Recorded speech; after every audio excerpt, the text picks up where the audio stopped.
You are a cultural pioneer, or as I'd like to say, a culture-neer. You're daring to go where others aren't willing to go. The unknown doesn't scare you, it intrigues you. You're not satisfied with the status quo. Business as usual is not in your DNA. You're done with doing the same thing and expecting a different result. You're an explorer at heart and a trendsetter by nature. You were born with purpose, called to lead, destined to make a difference. You are a culture-neer.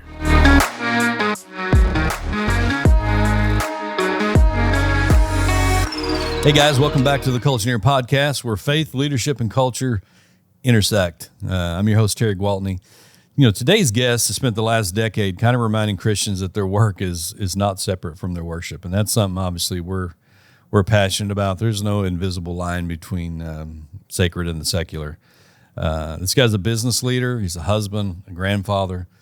He's a leading voice, really, in the faith and working, movement. Him and his wife, Martha, host the top-rated I Work For Him podcast, which really helps believers all over the world just see their workplace as the mission field. And that's something that's important to us. I hope if you're listening today, you kind of tune into this because, man, your organization, your people should be united by far more than just a paycheck. It really should be around purpose. And if you get this straight in your head, it's going to be a whole lot more clear to those that you're leading. So, Jim, welcome to the Culture-neer podcast. Thanks, Terry. Pleasure to be here. Man, before we dive into the I Work For Him and all the things you're involved in, can we just start with your story? Like, share a little bit of background, from a family man perspective, and then an entrepreneur, and then we'll dive into a lot of the stuff that you're doing today, if that's okay. Sure. I mean, it's cool. I'm married to my high school sweetheart. Only we didn't start dating until after high school, but we became best friends at 16 and started dating after we got out of high school. So we're almost 40 years, which is incredible to be married to your best friend for 40 years. But both of us grew up entrepreneurial. So Martha grew up in an entrepreneurial family. Her dad was a professional photographer. I grew up always selling something. Started off door-to-door greeting cards at 8. Golf balls at 10 after swimming in the golf pond, and eventually was in insurance sales for a better part of 20 years.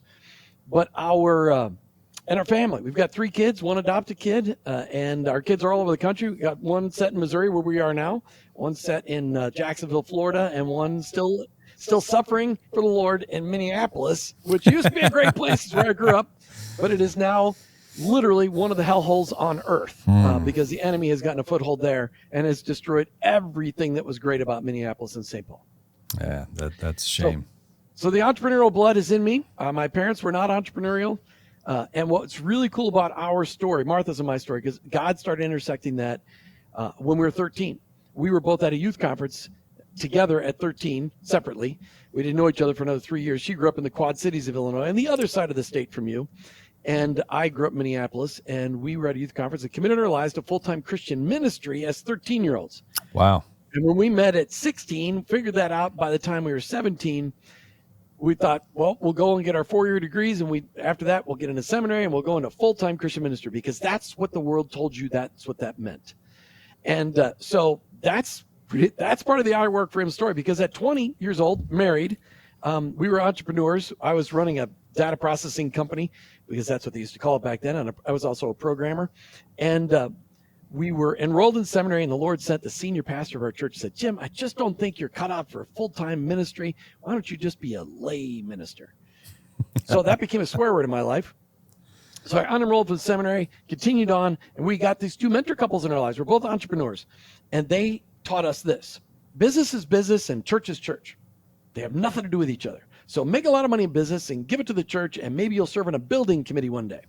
That was how we were mentored and discipled by other youth sponsors as part of this volunteer youth ministry we were involved in.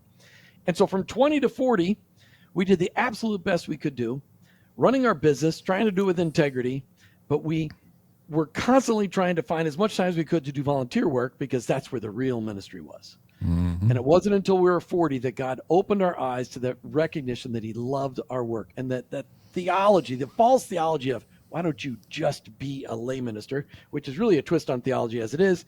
And the whole theology that if you really want to reach the ultimate in Christianity, become a pastor or a missionary, And the rest of you are there to support those people. Just the worst theology on the planet. And so that's our background. I Work for Him was launched by the fact that I was tired of running into Christian business people who said they love Jesus. And then when I get into business with them, I'd get them by the shoulders and I'd shake them. And I'm like, please don't tell people you know Jesus if this is the way you're going to act. Mm-hmm. And I still think about it today. But the Lord was just churning something in me. And in 2012, he gave me the name I Work for Him. And in 2013, he said, what I want you to do is I want you to get on the radio and start challenging people to live out their faith in the work and interview people on what it looks like.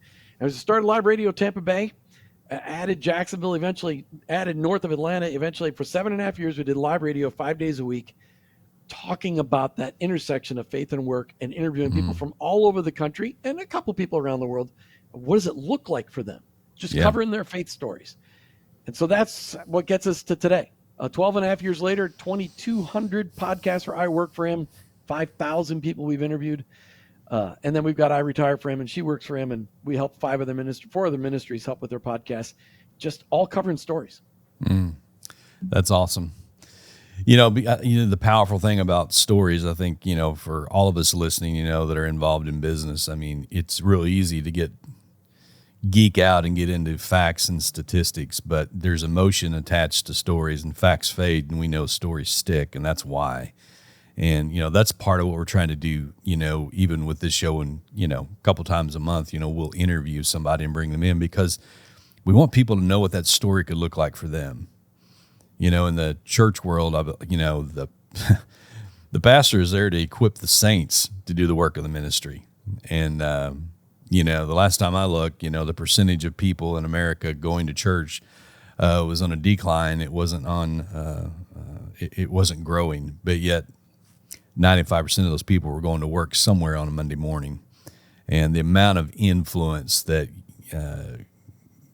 folks that are listening today have in their workplace. I just heard something yesterday. I was reading this to my wife this morning. One of our guys told us they did an eval with one of their teammates. This literally just happened. And the comment that came from the team member is this company has really become the dad for me that I never had. Now, I've heard a lot of things that have came back that have really inspired me in what we do just in our for-profit business. I had never heard nor thought of it that way. And guys, as you're listening, that is the opportunity, that you have to create that kind of culture. I mean, you're spending more time with people that work for you and people that work with you probably than any pastor in a church or any evangelist or any teacher gets the opportunity to do. And so stay in your lane and be proud of it and use it. So, man, I applaud what you're doing because I think getting this message out to where you're not a second-rate, Christian because you're living out what God called you to do, man, that needs to be trumpeted from the housetops. It's second-rate. I mean, I felt second-rate for 40 years, but it's that two-tier theology that is preached and it is promoted within evangelical Christianity in America for sure, is that, there's pastors and missionaries and there's everybody else. And it's just false theology. I mean, the pastors are one of the piece of the body. Yeah. And who are the ligaments? Who are the corpuscles? Who are the muscles? Who are the bones? Yeah. We have to get over the fact that most of us have been lied to. And honestly, the pastors are regurgitating what they were taught in seminary. So, there's a couple of seminaries out there now fixing this. Yeah. But they got 100 years of screwed up theology they've been promoting forever. Yeah. I remember David Green kind of talking about his own story and, all of his siblings, he grew up in a pastor's home and all of his siblings went into ministry or they married pastors, but him. He said, I remember feeling like the black sheep of the family because I just didn't fit, I wasn't doing anything significant for the kingdom. Now in his 80s with 50,000 employees and the owner of Hobby Lobby, you can point to so many things in America that wouldn't even exist, like the Museum of the Bible in Washington or ORU in Tulsa, or you could just go down the list of the impact that he's had through his life. But he had that moment where he knew God had called him to be a merchandiser, and that's what he was anointed to do. And when he owned that space and identified with what he was designed to do, then he began to lean into that purpose, and the rest is kind of history. But man, what if he hadn't?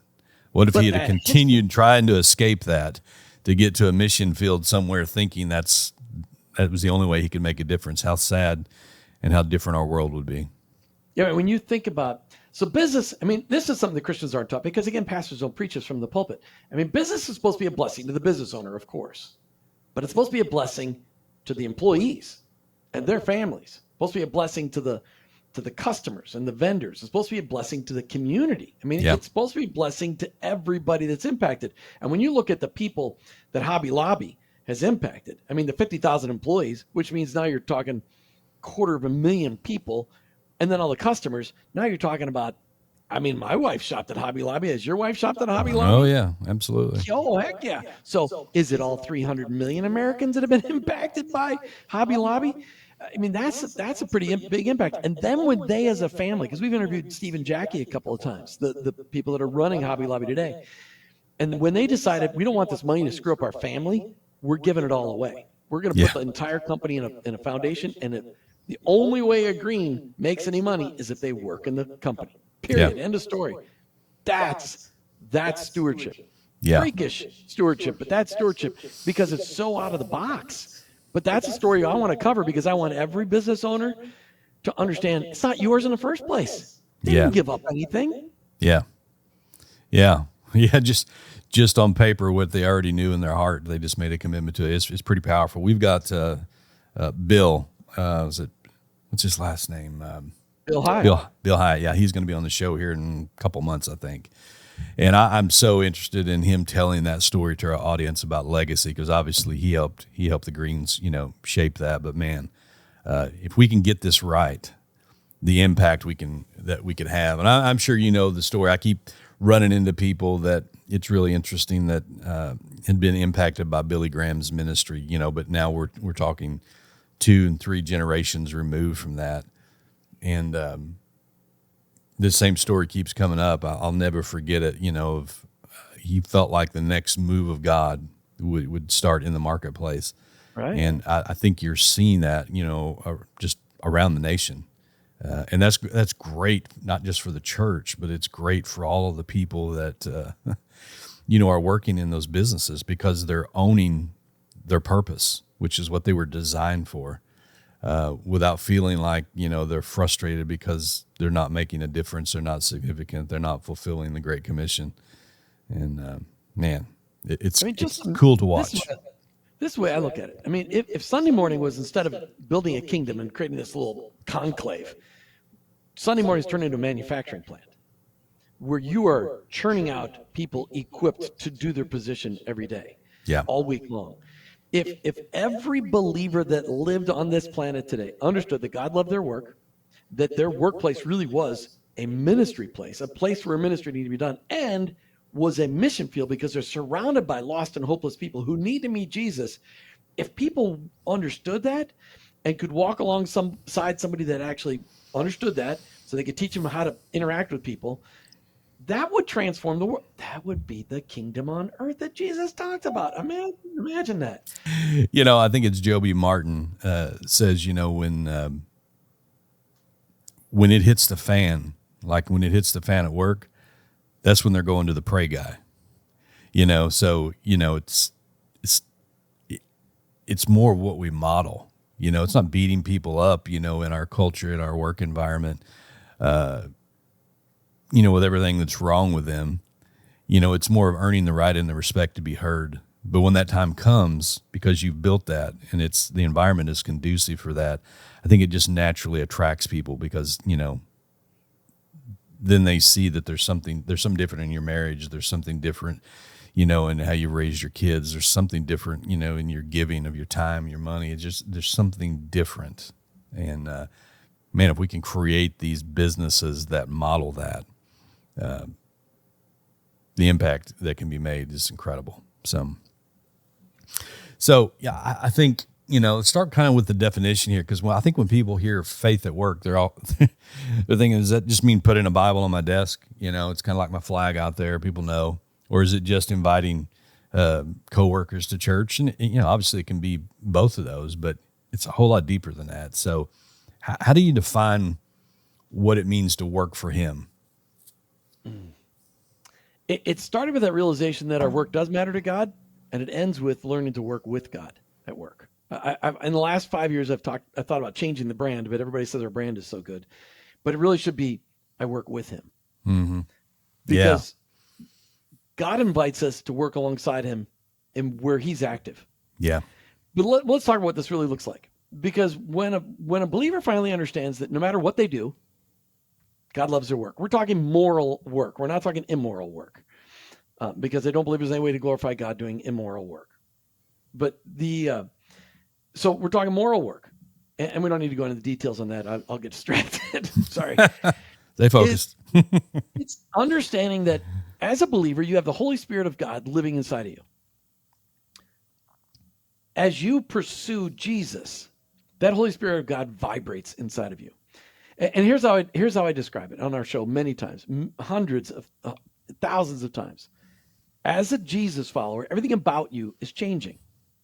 And everyone around you should be benefiting from your faith, whether they believe in Jesus or not. That's the kingdom. Mm-hmm. So what does it mean to live out your faith at work? It means allow Jesus to invade every part of what you do and allow the Holy Spirit of God to impact you. Because we've all walked into rooms as believers where people stop swearing.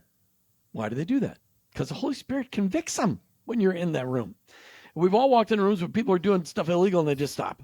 Where they're talking about doing something sideways and they stop. And if they don't, when you walk in the room, then the problem isn't them. The problem is you. That's good. But we have the Spirit of God living in us, and people around us should be benefiting from our faith, whether they believe in Jesus or not. So in the town I live in Southwest Missouri, the mayor, this is a small town, 2,200 people.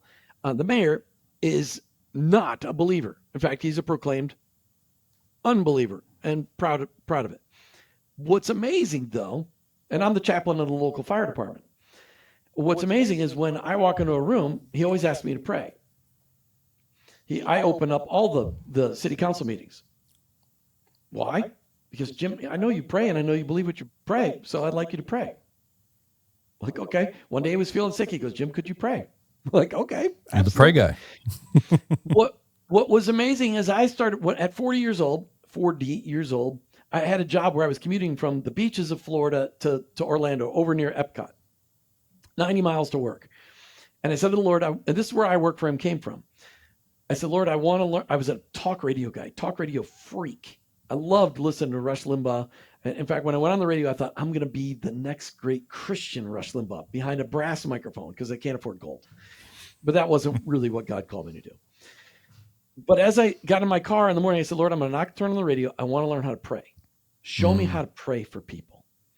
And He spent the next 5 years in my car, a couple 100,000 miles, teaching me how to pray for people, how to work through forgiveness for people, how to go. He convicted me of people that I need to ask forgiveness of.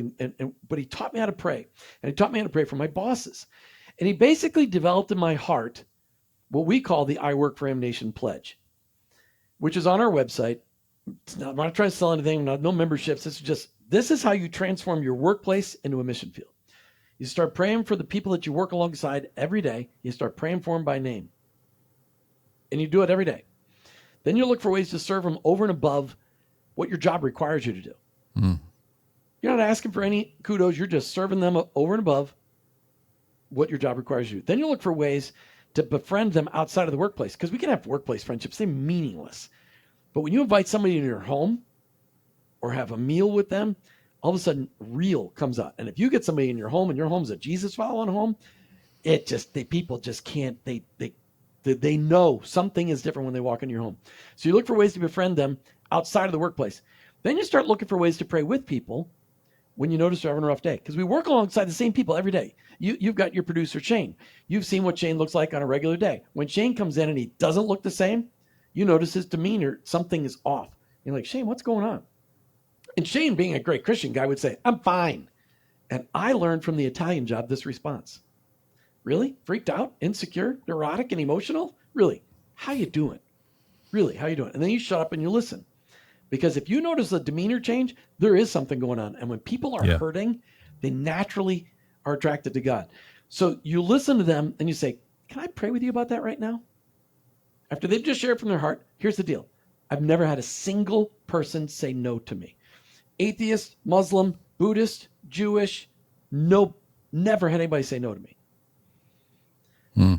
But all along, for any of that other stuff to matter, all along, your work has to be defined as excellent. You've got to be the best, the brightest, the best example of a person in your position, in your workplace. Because if your work sucks, nobody wants to know about your faith. Because they're figuring that something about you is so different. Your work shines, but they're going to know that it's tied to your faith. That's how you transform your workplace into a mission field. Doesn't matter what your work is. No, it doesn't. No matter what your work is. Martha always corrects me on that. It matters what your work is. No matter what your work is, those are the things you can do to apply it to your workplace. And it transforms it because it's a shifting of the paradigm in your mind, and it also shifts the spiritual temperament of where you work. Yeah. Yeah. Kind of causes you to focus on being an ambassador and who you're representing with everything that you do. Let's talk about that a little bit deeper and go through the focus of being the leader of that organization, being the leader of that company. What does that mean to work for him? What does that look like? It doesn't look anything like any Tony Robbins leadership class ever looks like. Being a Jesus-following leader in an organization, you have to find a good example. There's very few and far between.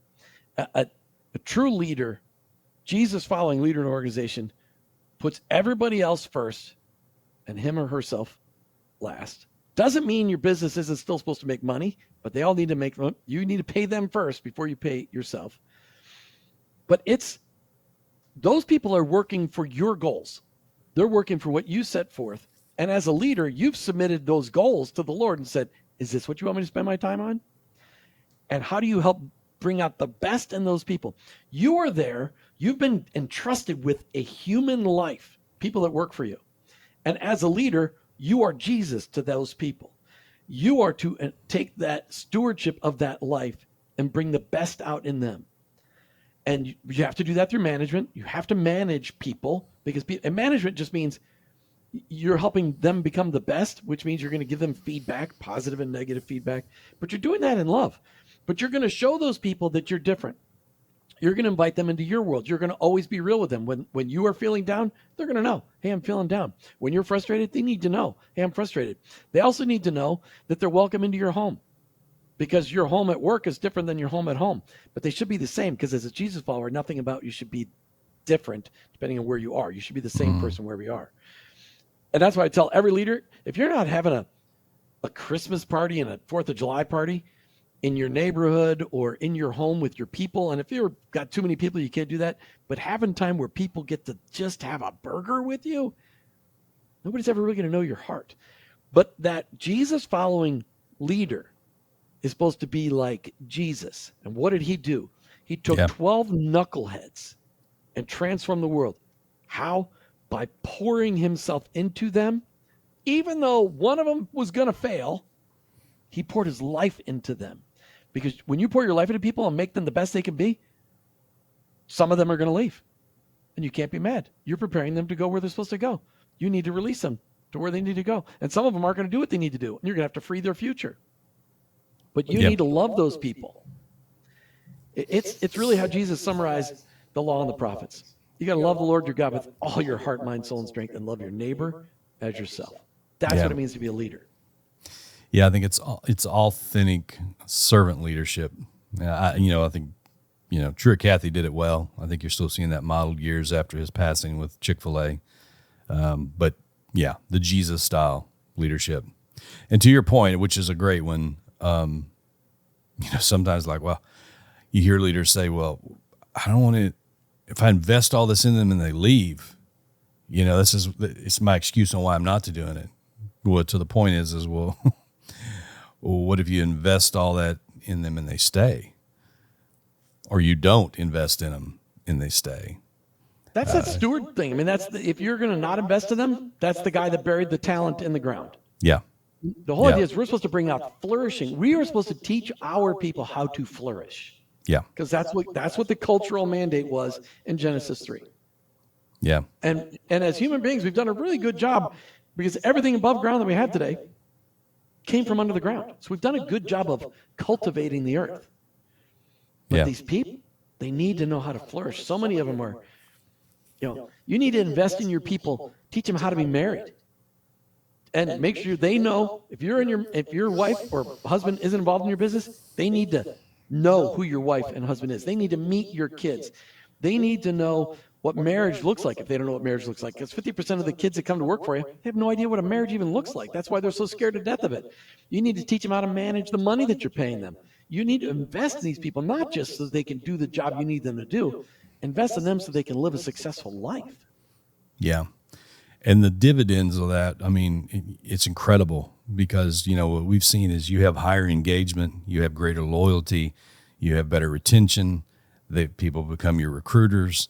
I mean, all of those things. So I would say for the guys that are listening, they're like, I'm just trying to figure out how to pay my taxes this year and get through my next audit. I'll do that somewhere down the road. What we're talking about is foundational. I mean, this is the kind of stuff when you're setting up core values, mission, and vision. Like, what do I want this to look like? Where am I going? And how do I want to process decisions, which is through my values? That's the foundational stuff. So then when you go pick somebody, you're selecting them based on the shared values, alignment with vision and mission on how we're going to do that. And so, but if you do that, look at it as an investment, not as an expense, because there is a return on that investment. Mm-hmm. There's obviously an eternal, return on that investment, but there's an investment on your bottom line in your business. When you care about people, they're going to care about your business. And guys, your customer experience is never going to be greater than your employee experience. And so if you will invest in them and make them feel like they're more than a number, and to Jim's point, that brings value. And when you bring value, then they're going to bring a game to whatever service you're providing, whatever product you're creating. So, Terry, I think it goes to how do you measure success? So many Christians are like, well, business is business. So I'm going to do business the way we do business, and then I'll give money away. So you got to ask the question, should my business as a Jesus follower, and notice I don't say Christian, because that people don't even know what that means anymore. As a follower of Jesus, should my business look and feel different than my exact competitor who's doing the exact same thing who doesn't know Jesus? And the answer is categorically, heck yes. It should be totally different. You should walk into the door of your competitor and notice a decided difference, because if your business feels just like your competitor, you are doing something wrong. Absolutely. If you're measuring success by dollars, that's not how God measures success. He measures success by bodies, body count. Yeah, how many bodies are getting into heaven? I figured out one day, Terry, just weird things that Jim figures out. Okay, the New Jerusalem, 1,500 miles. It looks like a big Borg ship, if you've ever watched Star Trek. 1,500 miles cubed. Okay, that's what the New Jerusalem looks like. It's enough for 8 billion people out of an 1,100 square foot apartment. You got a lot of time on your hand. Did that happen on the commute too? No, because you couldn't get a calculator with that many digits. But now on your iPhone, you can turn it sideways and get enough digits to be able to figure that calculation out. Because you had to figure out square footage of a 15 miles cubed building, which was fun. Anyway, but my point is, that's how God measures success. He measures success by the fruit of our life. He wants us. He's not interested in all the stuff we can do for him. And business people are always thinking, well, I'm going to do this for God. Or as the Blues Brothers says, we're on a mission for God. But did God really send the Blues Brothers? I don't think so. But did he send you and me into the business world? Did he give us entrepreneurial gifts? How were we using those for God? When was the last time you said, God, I just made $100,000 on a deal. What do you want me to do with that? I know way too many business guys say, I want to buy a boat. Does God want you to have a boat? Boat is just a hole you pour money in. Does God want you to have a second house? Then you got to feel guilty about taking care of the house. You're wasting all the money. Just rent the house for a week a year. You only get to go 2 weeks a year anyway. I mean, all this stuff, the Christians accumulate all these assets. It's okay to have some assets, but the asset that God really cares about is our people and the impact and those people are our vendors, our customers, our employees, that's where the assets are. Yeah. Well, that is so true. So true. Oh, good stuff. So you talked to thousands of business leaders at this point. Those conversations, what really distinguished the believers who are really making that kind of kingdom impact and those that feel like they're just surviving the work week? What's been some of those nuggets that you've pulled out of that?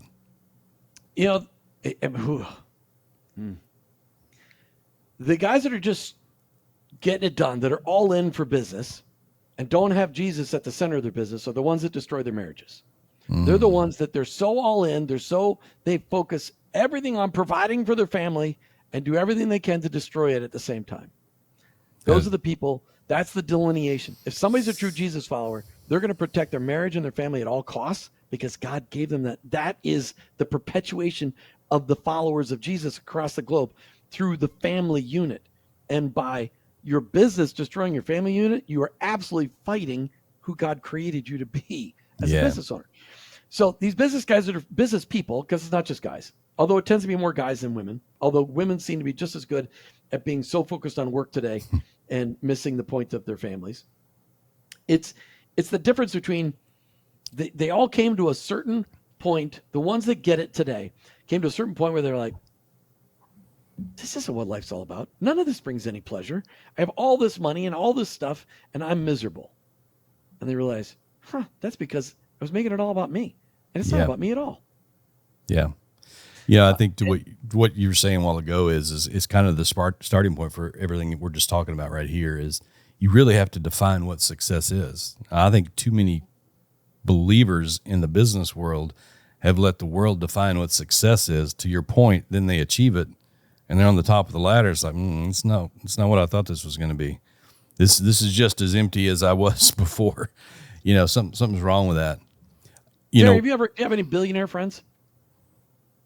I wish I could say I did. Why? But no. Why would you? Not even close. Billions on anybody. I got friends that are millionaires, and I got a friend that's a billionaire. Are any of them more happy than I am? No. Not at all. They all drive neat cars. They do drive cool cars. I got a friend that has a couple of Lamborghinis. They're fun to drive. I've driven them. They're fun. But are they any happier than I am? No.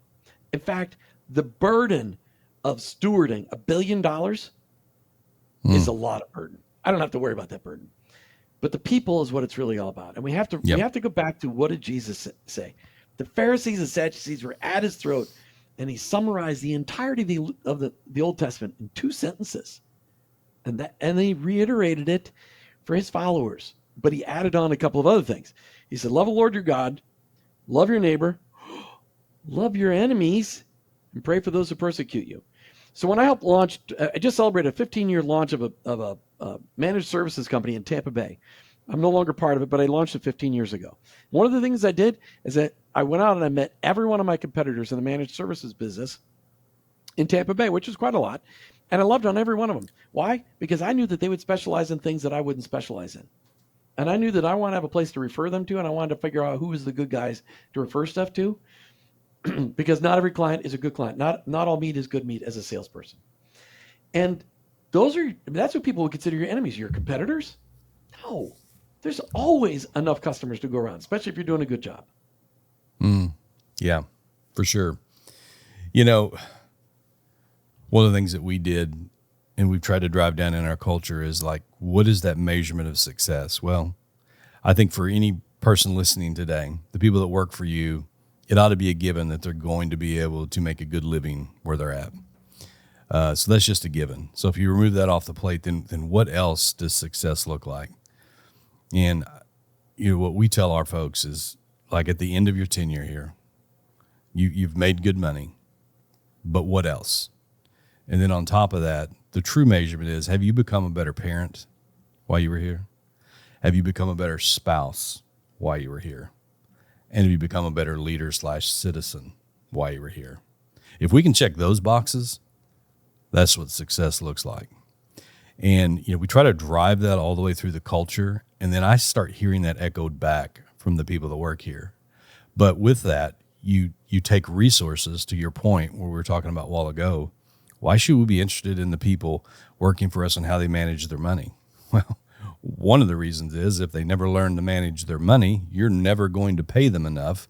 And your lack of continuing to give them raise will be, in their mind, the reason why they're financially struggling when they simply can't manage what they already have.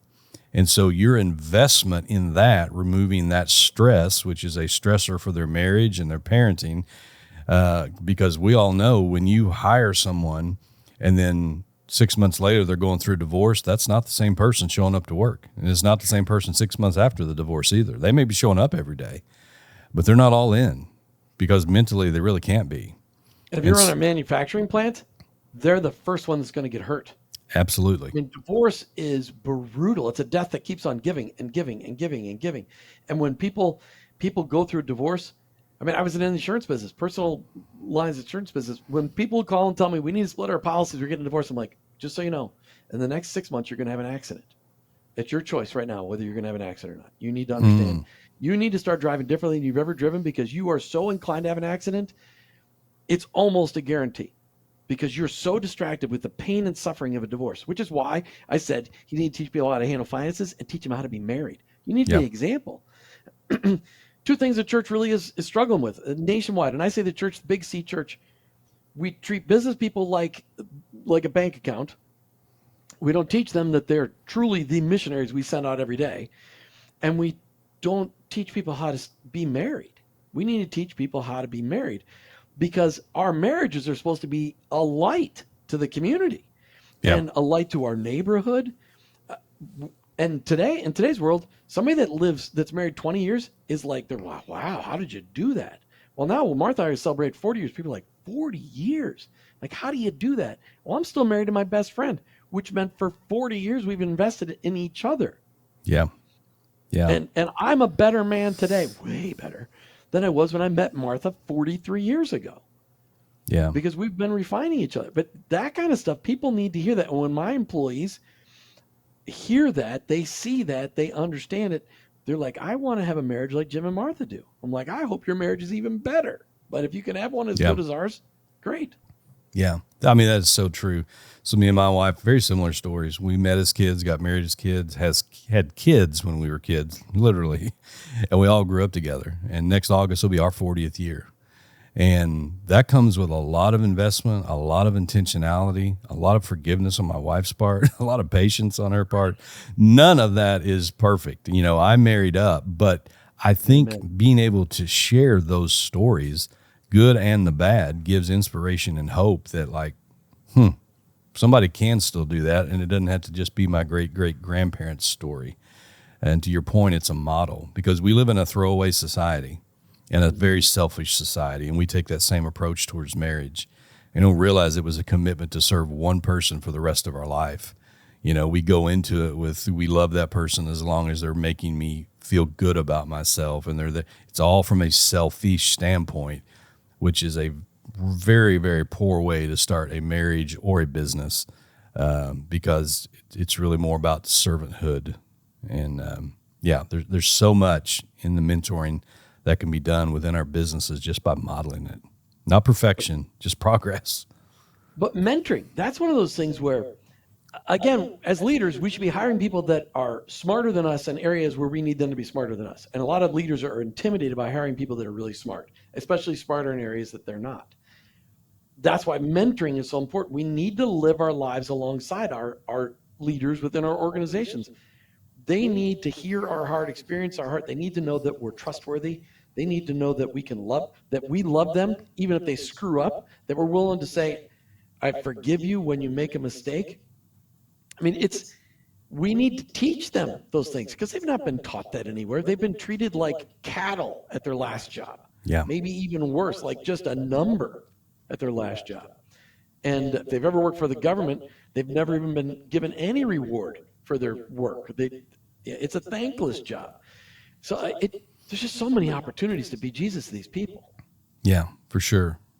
What do you think happens practically and spiritually when people actually begin to see their daily work as their ministry? Whether you're leading that company or whether you're in the cubicle next to, someone else that's hurting, what happens? It's a difference between TGIF and TGIF. Yeah. I mean, Yeah. it's, there's a guy named Doug Spada out of Atlanta, Georgia, started a ministry back in '08 or '09 called, oh my word, I just got Work Life. And he did this book, the Monday Morning Switch. And instead of turning your faith off on Monday morning, turning it on. And it was the difference between, am I celebrating Friday that I can't wait to get done with my work, or am I celebrating Monday because I can't wait to go there and do my work, which is a gift from God. God gave us work before sin entered the world. And to be able to celebrate their work, and the fact that I get a chance to love on people who have not been loved on all weekend long. I get a chance to work alongside people who need to meet the Jesus that I worship. It's that difference. TGIF or TGIF. Yeah. That's good.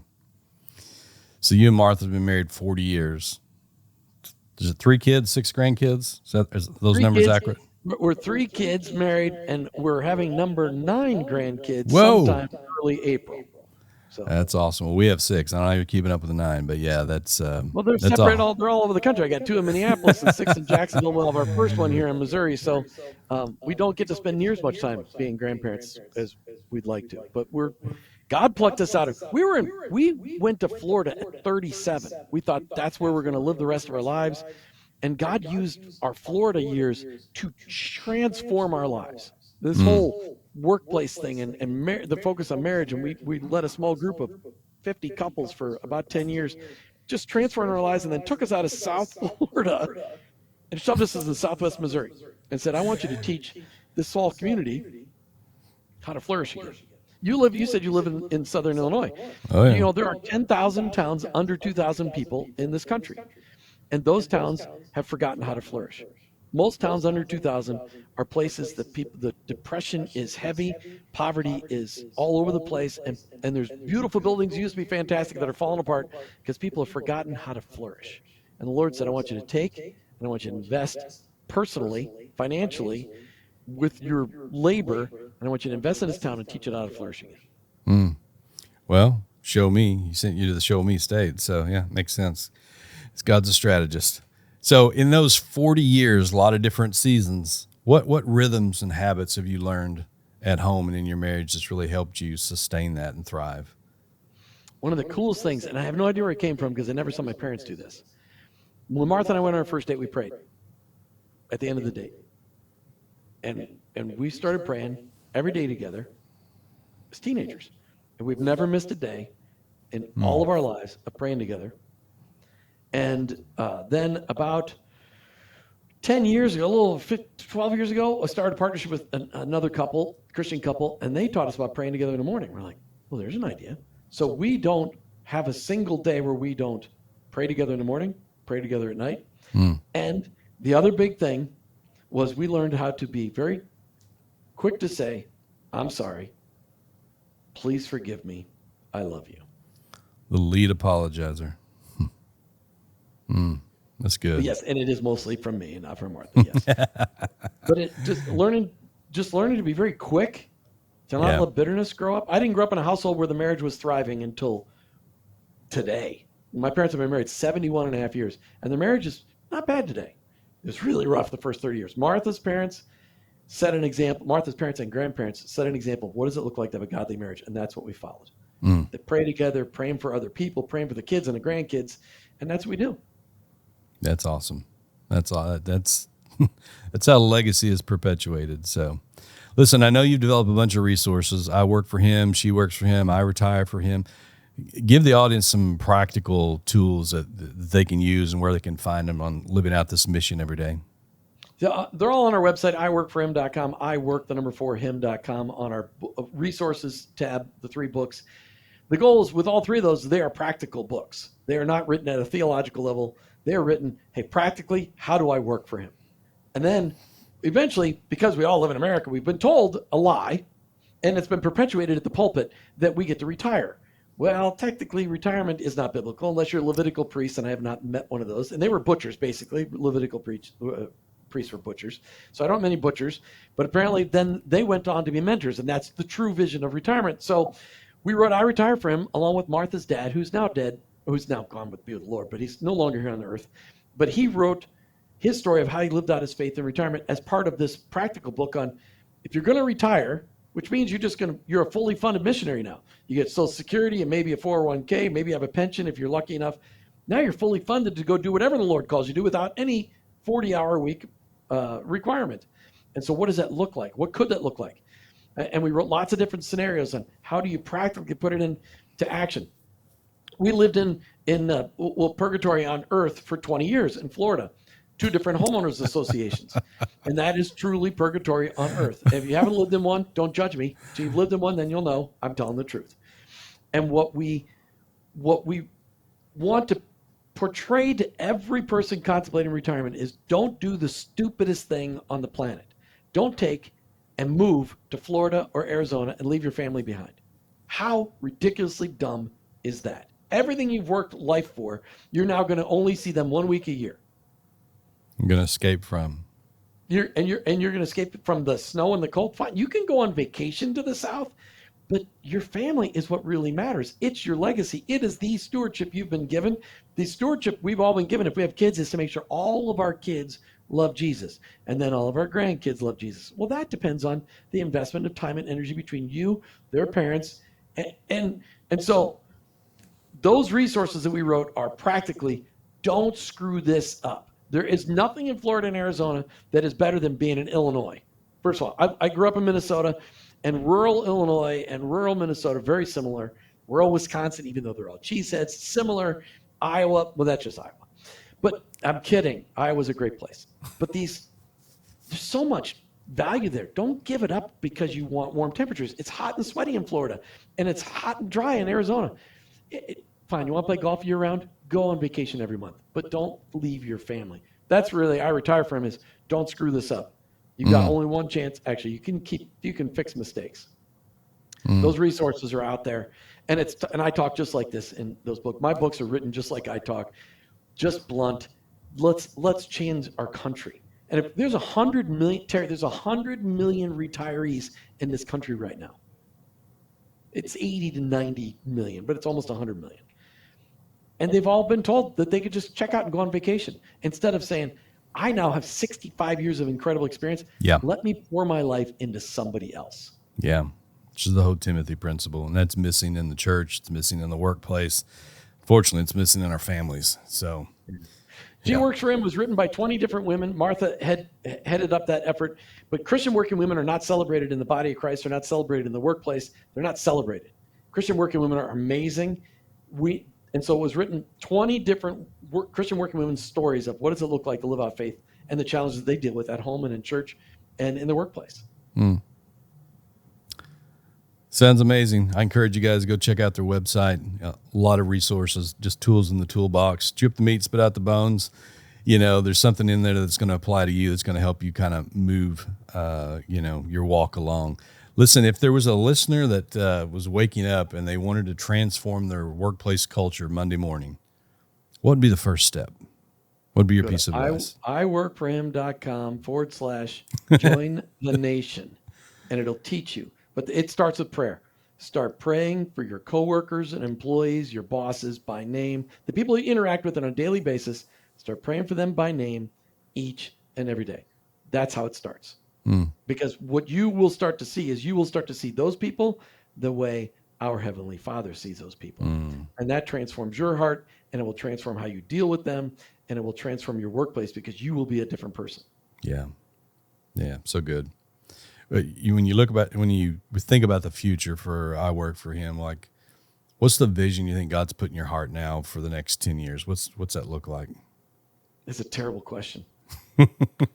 Here's why. I've been asking the Lord that question for 2.5 years. Because when we went on the air 12.5 years ago, there was only one other radio show in America talking about faith and work, and that went off the air. And there was only one other podcast talking about the connection of faith and work. Today, there are 200 podcasts talking about faith and work. And there's probably more than that. Those are just the ones we've identified. I'm not sure we're relevant anymore. But one of the things that God is, so we're really saying, Lord, do you want us to be done, or is there something you still want us to do? We're still covering stories. We uncover stories. I could do a show a day and to cover these stories. But we're saying, Lord, is this what you want us to do? Do you want to focus more on our mission field that we're here in Southwest Missouri? Our passion is, I want to protect marriages. And I mentioned this to you before we got recording. one of the things that I would love to see, Martha, I figured all of our parents, they lived to be almost 90. Only one's gone now. Now they're 90, 91, and 92. So we figure we've got 25 years from 60 to 85 we can run. How do we want to run? I would love to be able to work on building up marriages across America for business owners and pastors. Because if we can solidify the marriages of business owners and pastors, you save a lot of damage. The collateral damage. We just had a local church here in town implode because the pastor cheated on his wife. And this church was the largest, standing room only church in a town of 2,000. And it imploded and shut down. Wow. And it's starting to recover, but that's the kind of stuff that shouldn't happen. It just shouldn't happen. But we put pastors on a pedestal. We put business owners on a pedestal. And where do they go? That's a safe place to talk about what they're struggling with. Yeah, we're talking. We've got a place that we're developing called Legacy Farm. And 20 years ago, the seed of all of that was, what if there was a place where pastors could go before their life imploded? Or what if there was a place they could go after it exploded? Just some safe place where people could love on them. And because it is such, leadership in and of itself is a lonely place. Mm-hmm. Put that into a ministry role in leadership, it's even lonelier. And so you're spot on in that, and the need for people in that space, so huge. So the question is, was Jesus lonely as a leader? No. I think he was. I think he was lonely. But I also think that if you model if Jesus could have lived from 33 to 90 with the disciples that he had led for those first 3.5 years, would he have been lonely? I think he'd have giggled all the way to 90, because the guys he invested in started living out what he taught them. And I think that that's where leadership cannot be lonely, is if you're really invested in these people, those relationships will come back to be a blessing to you and not a burden. But that's that difference between, I've got to do all this stuff, and I got to keep all these secrets, and I've got to portray this whole image, or I'm going to be real with these people. Yeah. Yeah. Well, there's another podcast there, but yeah, that's where the rubber meets the road.